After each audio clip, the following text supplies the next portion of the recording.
15वां बाब खुदा का अब्राम से अहद।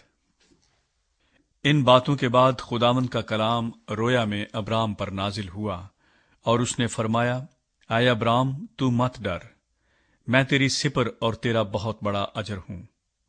अब्राम ने कहा, आए खुदावंद खुदा, तू मुझे क्या देगा, क्योंकि मैं तो बे औलाद जाता हूं और मेरे घर का मुख्तार दमिश्की अलीअज़र है।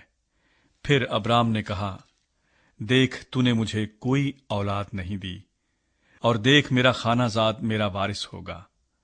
तब खुदावंद का कलाम उस पर नाजिल हुआ और उसने फरमाया, ये तेरा वारिस ना होगा, बल्कि वो जो तेरे सुलभ से पैदा होगा वही तेरा वारिस होगा।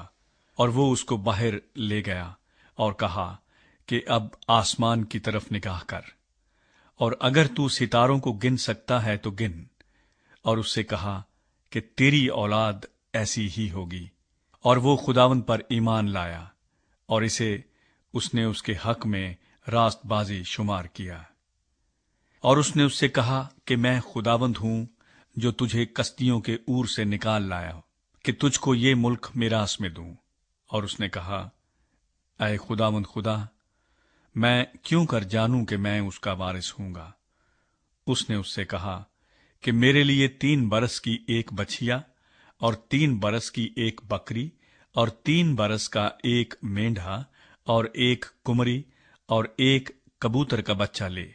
उसने उन सबों को लिया और उनको बीच से 2 टुकड़े किया, और हर टुकड़े को उसके साथ के दूसरे टुकड़े के मुकाबिल रखा, मगर परिंदों के टुकड़े न किए।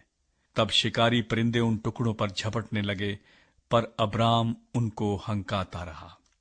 सूरज डूबते वक्त अब्राम पर गहरी नींद गालिब हुई, और देखो, एक बड़ी हौलनाक तारीकी उस पर छा गई।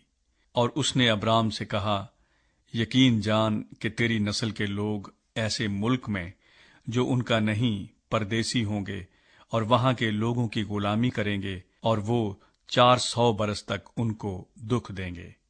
लेकिन मैं उस कौम की अदालत करूंगा जिसकी वो गुलामी करेंगे, और बाद में वो बड़ी दौलत लेकर वहां से निकल आएंगे, और तू सही सलामत अपने बाप दादा से जा मिलेगा, और नहायत पीरी में दफन होगा। और वो 4थी पुश्त में यहां लौट आएंगे, क्योंकि अमूरियों के गुनाह अब तक पूरे नहीं हुए। और जब सूरज डूबा और अंधेरा छा गया, तो एक तनूर जिसमें से धुआं उठता था दिखाई दिया, और एक जलती मशल उन टुकड़ों के बीच में से होकर गुजरी।